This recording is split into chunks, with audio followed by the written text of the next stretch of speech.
There is a cabinet under the average American kitchen sink right now. Open it. Count what is in there. A bottle for the floor. A bottle for the glass. A bottle for the toilet. A bottle for the tub. A bottle for the counters. A bottle for the laundry. A bottle for the fabric softener. A bottle for the furniture. Most American households have between 15 and 25 separate cleaning products under that sink or in that laundry room. The average American family spends $600 a year on cleaning products. $600 every year for the privilege of keeping their home clean. In 1932, a farmhouse in rural Indiana was kept spotlessly clean by a woman who spent nothing on cleaning products. Not close to nothing. Nothing because everything she needed came from her fireplace, her kitchen, her beehive, and a mineral that cost pennies at the general store. 5 substances, that is all. 5 substances that cleaned every surface, every fabric, every floor, every window, and every piece of furniture in the house, and every single one of them is still available today. Before this video is over, I am going to show you all 5, what they are, how to use them, and exactly when the industry that replaced them made sure you would stop hearing about them. Because they did not disappear because something better came along. They disappeared because something more profitable came along. And those are not the same thing. The first substance is lye soap, and I want to start here because this is the one that most completely illustrates what was lost and how deliberately it was taken. Every Depression-era household that burned wood had ash, not occasionally. Continuously. The fireplace and the wood stove produced ash every single day of every winter, and Depression-era women collected it, not to dispose of it, to use it. Wood ash contains potassium carbonate, what early Americans called potash. When water is poured through wood ash, it leaches the potassium carbonate out of the ash and produces a liquid called lye. That lye, combined with rendered animal fat, the fat left over from cooking meat, the fat skimmed from bone broth, the fat that a modern kitchen pours down the drain, produces soap. Hard, dense, long-lasting soap that cleans everything. Laundry, floors, dishes, skin, hair. The ingredients cost nothing because they were byproducts of things the household was already doing. The wood was burned for heat. The ash was a byproduct. The fat was rendered from meat. The fat was a byproduct. The soap made from those 2 byproducts lasted months. A Depression-era woman making soap twice a year produced enough to clean everything in her household for 12 months from materials that would otherwise have been thrown away. The synthetic detergent industry did not emerge because lye soap failed. It emerged because lye soap could not be manufactured, branded, packaged, and sold at a profit. You cannot patent wood ash. You cannot trademark rendered fat. You cannot build a subscription model around a fireplace and a cooking pot. Procter & Gamble introduced Tide synthetic detergent in 1946. Their marketing campaign did not argue that Tide cleaned better than lye soap. It argued that lye soap was primitive, that it was harsh, that it was the mark of a woman who had not yet been reached by modern convenience. The campaign was enormously successful. By 1955, synthetic detergent had overtaken soap powder as the primary laundry cleaning agent in American homes. Not because it worked better, because the marketing worked better. The modern application is direct. Lye soap is still made the same way it was made in 1932. Sodium hydroxide food-grade lye is available online and at some hardware stores. Combined with any animal fat or coconut oil, it produces a hard soap in hours that will last months and clean everything in your home. A batch costs under $5 in materials and produces enough soap to last a family of 4 for 3 to 4 months. That is the math Procter & Gamble needed you to never do. The second substance is washing soda, and this one is simpler than lye soap in its preparation and more immediately applicable to the modern laundry room. Washing soda is sodium carbonate. It is baking soda that has been heated in an oven at 400 degrees Fahrenheit for 1 hour. The heat drives off water and carbon dioxide and converts sodium bicarbonate into sodium carbonate. The result is a white powder that is significantly more alkaline than baking soda and significantly more effective as a cleaning agent. Washing soda does 4 things that no single modern laundry product does simultaneously. It cuts grease on fabric and surfaces. It softens hard water, which is the primary reason laundry detergent stops working in areas with high mineral content in the water supply. It whitens fabric without bleach. and it boosts the cleaning power of any soap it is combined with, meaning you use less of everything else. Depression-era women added washing soda to every load of laundry. They used it to clean greasy pots. They used it to scrub floors. They used it to remove stains from fabric before washing.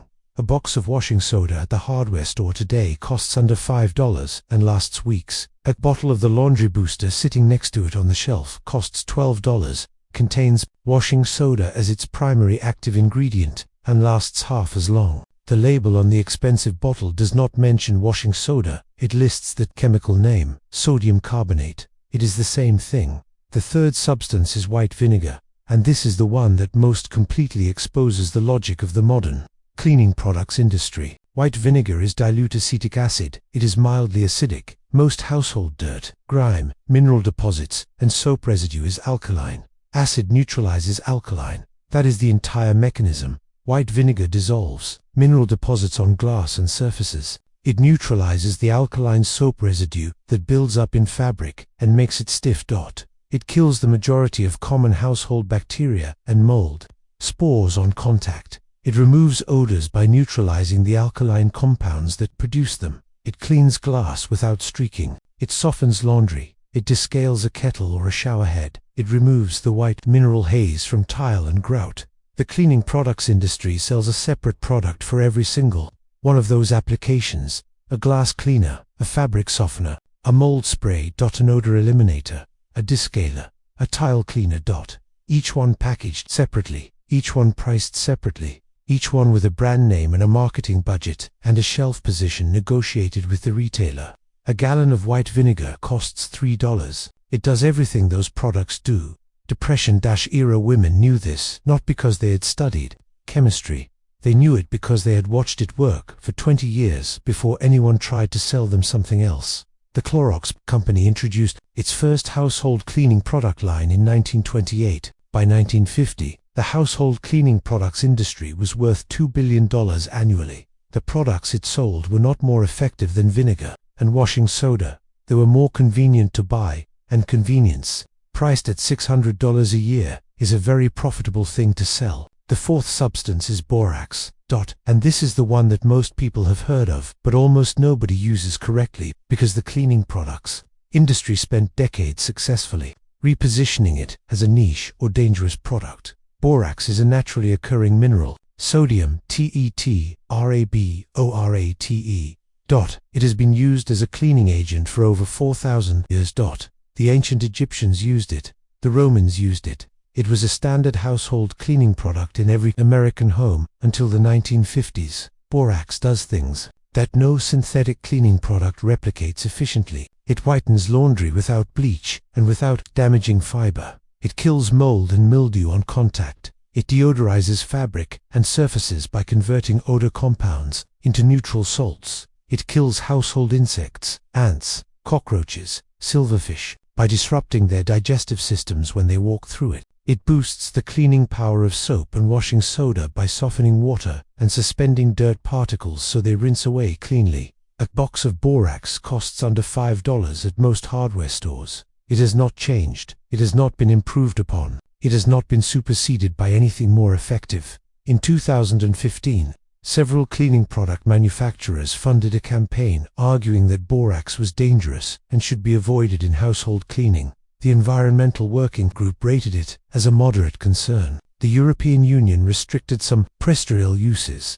The restrictions applied to industrial concentrations, not to household cleaning use, not to the diluted solutions Depression-era women used on their laundry and their floors. The campaign successfully reduced consumer confidence in a product that had been proven safe and effective in household use for 4,000 years. The products that filled the shelf space vacated by borax were synthetic. They were patentable. They were profitable. Borax is still at the hardware store in the same box, at the same price, still working exactly as it always has. The fifth substance is beeswax, and this is the one that addresses a category of household maintenance the modern furniture and floor care industry has almost completely obscured. Wood is a living material. Even after it is cut and shaped into furniture or floorboards, it continues to respond to moisture and temperature. It expands when humid. It contracts when dry. It cracks when it loses moisture too quickly. It rots when it holds moisture too long.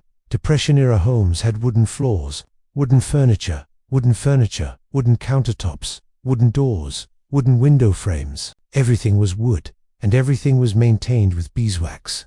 Beeswax applied to a wooden surface penetrates the grain of the wood and seals it against moisture loss and moisture gain. It prevents cracking, it prevents warping, it repels water. It gives the wood a warm, deep finish that does not sit on the surface like a varnish but lives inside the fiber of the wood itself. A single application lasts months. A block of beeswax costs $5 to $10 and lasts years. Depressed-era women applied it to floors twice a year, to furniture once a year, to cutting boards and wooden utensils after every few washes. The floors, in Depression-era farmhouses, maintained this way for decades, are still sound and beautiful in the homes that have preserved them. The furniture polish industry introduced petroleum-based aerosol sprays in the 1960s. Products like Pledge, introduced by S.C. Johnson in 1958, were marketed as the modern replacement for paste wax and beeswax. They were easier to apply, they produced an immediate shine, and they required weekly reapplication because the petroleum distillates they contained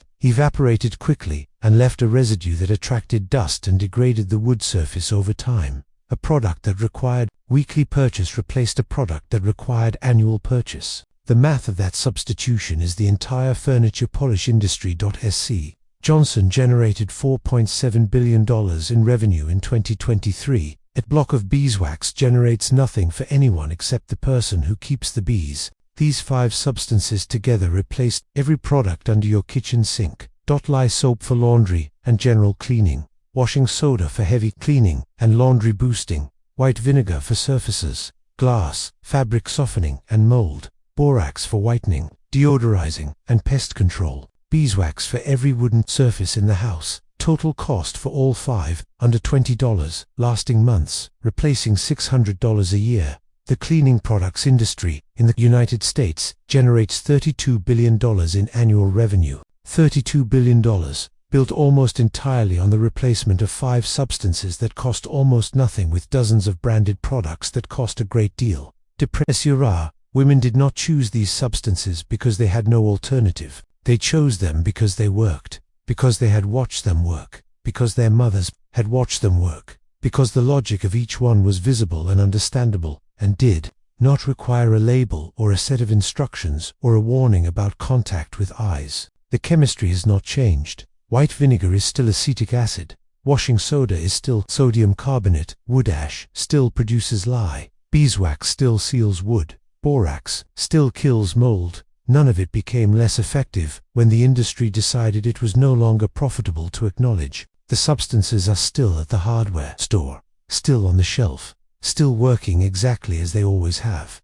If your grandmother had a cleaning method that nobody explained to you, a particular mixture, a particular substance, a particular routine that made no sense until now, drop it in the comments. The knowledge that was passed down in practice rather than in writing is exactly the kind of knowledge worth preserving. And as always, until next time.